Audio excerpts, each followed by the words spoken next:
All right, so today's video is on how things roll downhill, and then we'll do another one on how things roll uphill. A little bit different, kind of the same, but obviously related. So, first question I would usually start out with this is I would propose the hoop versus disc race. So, we've got a hoop and we've got a disc.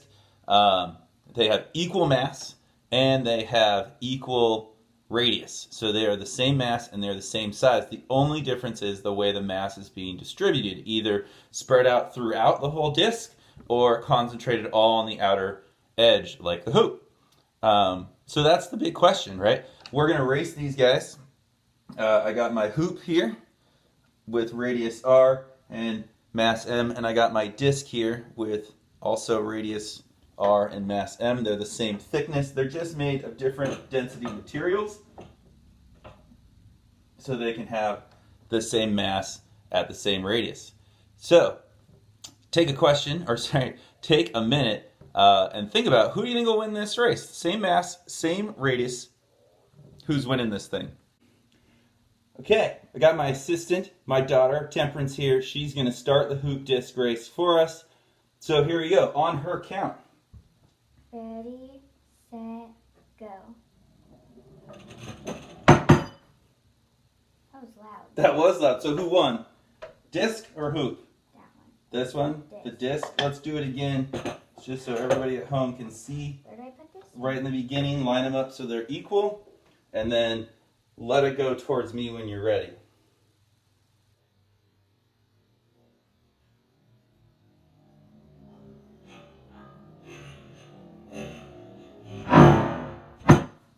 Who won that time? Disc. Disc. Disc is your winner.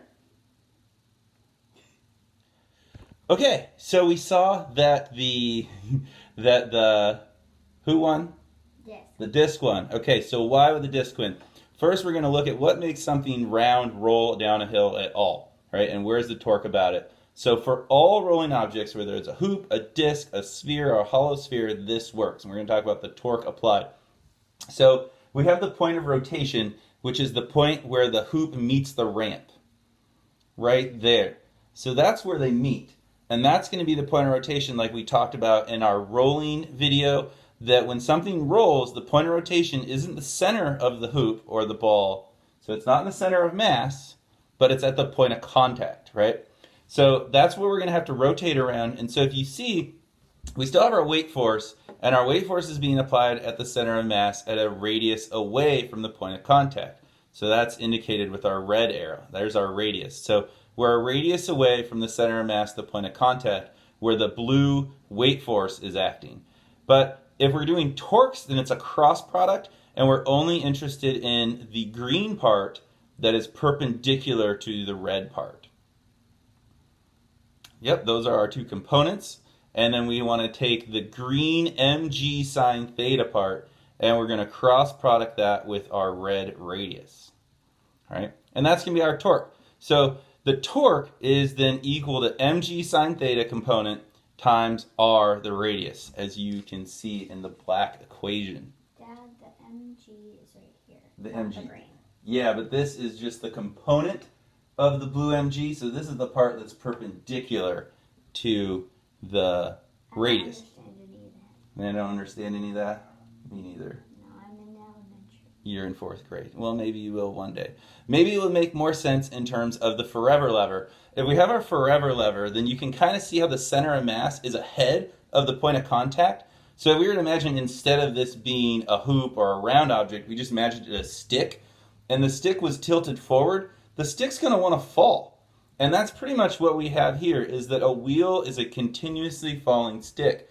The center of mass is slightly ahead, so it falls forward, but then that new point of contact becomes in contact, and then it falls forward again, and then in contact. So Dad, a stick can't roll. a stick can't roll. You're right, a stick can't roll, but if I imagine the stick as a little lever, then the stick can roll. Because if the stick was here, the stick would fall forward. Yeah, but it can't get back up. It would just slide. It would just hit and slide. You're absolutely right. But if it had a round thing around it, so that when it fell forward, it could support itself then it would fall forward again and support itself and fall forward and support itself. But that's not how physics works with its stick. That is exactly how physics works with a stick.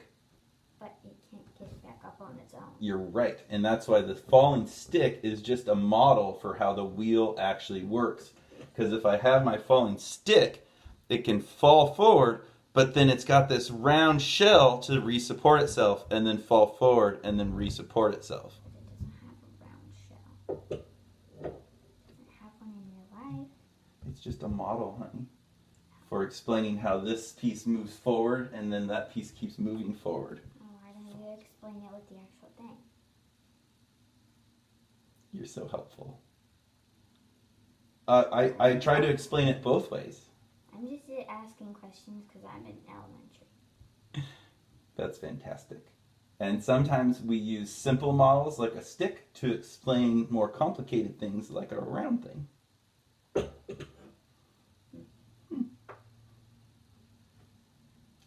No, I don't know. You're sweet.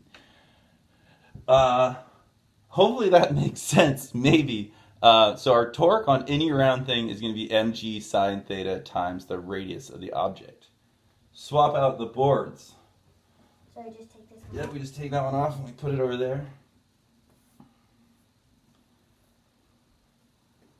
All right. Okay, the math then. Let's do the math. We're gonna do the math for all round objects. That looks complicated. That does look a little complicated, doesn't it? Says the fourth grader. So we've got our sum of torques acting on our object times its moment of inertia times its acceleration. And what we want to do to answer the question who's going to win the race is we need to know who's going to accelerate faster. So as we just talked about, we have our mg sine theta r. That applies for all around objects. That's going to be the torque, getting that center to roll forward because it's ahead of the center of mass.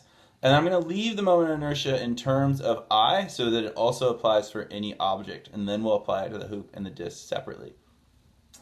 We also have to convert the angular acceleration to the linear acceleration also in terms of r so we can figure out the acceleration of the center of mass. Yeah? Yeah? Okay. So then next step of algebra, I just moved that r from the acceleration over. So now we have r squared multiplied by itself. But now we've also got to figure out the moment of inertia of that system because the ball or whatever round thing is rolling, it's not rolling around its center of mass, it's rolling around that bottom point of contact. So we've got to use the moment of inertia of the center of mass plus mr squared. This is our parallel axis theorem here, right? So then we can use our cheat sheet equations, I center of mass, but then we're going to add mr squared from our parallel axis theorem because we're rotating around the bottom of the hoop, not the center of the hoop or the disc. So that's Is that the mr squared? that is the mr squared. And then that's the r squared. Yeah, you got it. And that one came from that one. So then in the last step, we just divide it over. So we've got our mg sine theta, r squared on top, and we've got our I center of mass plus mr squared on the bottom. So everything depends then on this term here. So Dad, what does that equal? That depends on what object we're going to use, whether it's the hoop or the disc. Does this equal that or for that? It equals both of them Oh. divided by each other. Oh. Yeah. Okay. So this is in general the acceleration for all rolling objects. And then if you kind of notice or look ahead, all moments of inertia have an m and an r squared in it. So we got our m and our r squared here, also in the denominator. So it's going to end up all the m's and the r's are going to cancel out. And we'll do another little video on those at the end here. So we're going to switch boards. Again? Yep. I got it. You got it? All right. I'm gonna keep putting it this way. Yep. And then we're going to put in our equations for our hoop and for our disc and see which one has the greater acceleration. So for the hoop, hoop has just got mr squared, no fraction out front. It's actually the hardest round thing to rotate because all of its mass is on that outer edge, further from the point of rotation. So the further you are from your point of rotation, the more moment of inertia you're going to have. The hoop has most of its mass further from that center. Where here, our disc Our disk has a moment of inertia of 1/2 mr squared, plus then that parallaxis theorem bit. So when we look at our two fractions there, for the hoop we get a 1/2 out front, combining our like terms, and for our disk we get a 2/3 out front. And so which one of those fractions is bigger? Where does that say? Oh. 2/3, yeah. So which fraction is bigger, honey? 2/3 or 1/2? 1/2.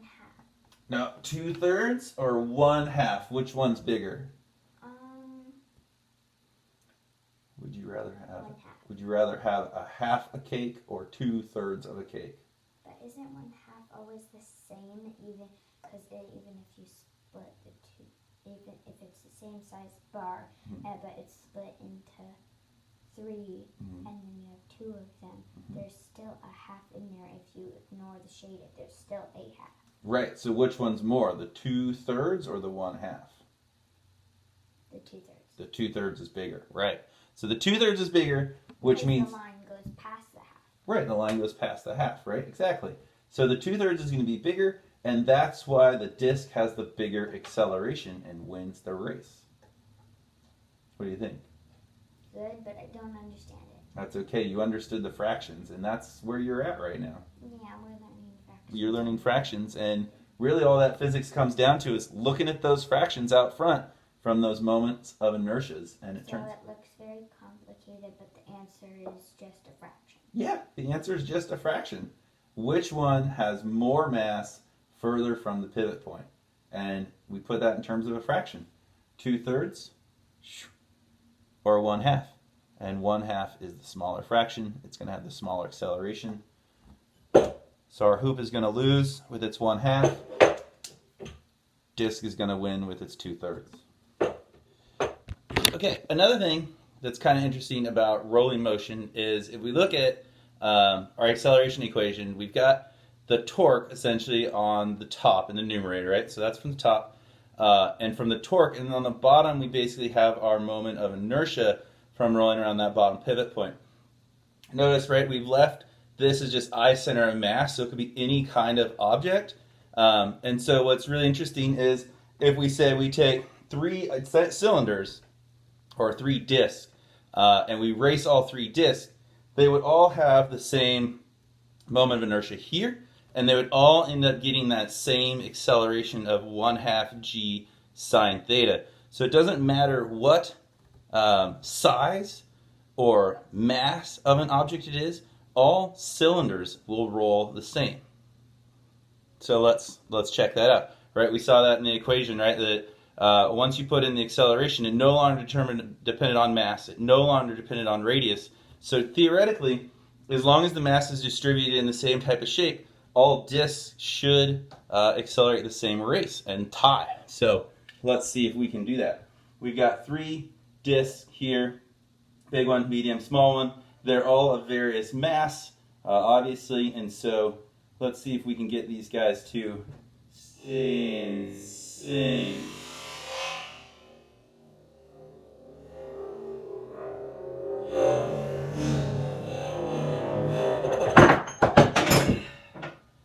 Not bad. Okay, so then if all cylinders accelerate the same, then all solid spheres should also accelerate the same. So we've got big, medium, small. Again, they're all solid spheres, but they all have different masses. They all have different radiuses. And hopefully what we can show, 3 solid spheres racing.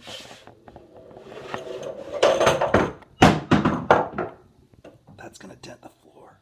Okay, so to wrap this one up, right, that's how things roll downhill. I wrote down kind of just the general equations for a bunch of different objects, plugging in their moments of inertia, so we could see how, indeed, everything just boils down to that fraction in front of the moment of inertia. So up there at the top in black, we've got the general equation, how things roll. Doesn't matter if it's a round thing, it's going to roll according to that equation. The numerator comes from the torque. The torque's all going to come from that... it's all going to come from that mg sine theta acting about the pivot point. So we've got mg sine theta r. That's our torque for any round object. Doesn't matter. You can think of this as like a 2-dimensional slice, whether it's a hoop or a disc or whatnot. The point of contact, center mass are always going to be in the same position. relative to each other based on the angle of the ramp. The steeper the angle of the ramp, the further that center of mass gets ahead of that pivot point and will cause it to actually fall or roll faster also. So depending on angle as well. If we look at just plugging in the different moment of inertias for the different objects, we got our hoop, we got our disc or our cylinders, and we got our spheres, we can see how the acceleration gets bigger and bigger and bigger. So for our hoop, which has the biggest moment of inertia, we get the smallest acceleration, 1/2. With our disc, we get that 1/2 mr squared.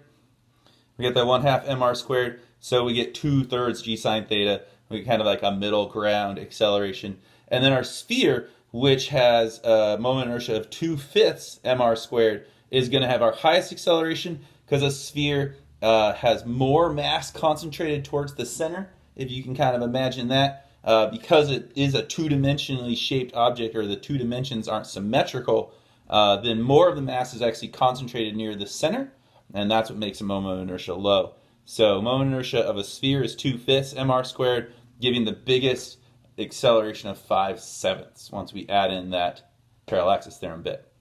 So that's how things roll. Kind of interesting, right? This, I think, is the kind of analysis they're going to want us to think about. Instead of doing the lengthy calculations, they're going to want to focus on analyzing things. So I think this is a good question to really think about. Okay, if I had to analyze this equation and ask a question about how moment of inertia affected acceleration, I think that's kind of the style question they're going to be giving us.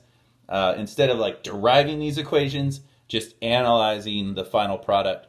So either comparing a hoop or a disc, or a sphere and a hoop, or whatnot, you could either use the equations, or you can use that conceptual understanding that the smallest moment of inertia is going to get you the highest acceleration, and small moment of inertias come from getting that mass close to that point of rotation. So spheres have most of their mass, or the most mass, compared to the other objects near their center of rotation, or their center of mass, where the other ones start spreading it out. And you can see, like in a hoop, none of the mass is near that center. So high moment of inertia, small acceleration. That's how physics rolls. Lost my assistant. Hope you appreciated her participation today. Like and subscribe.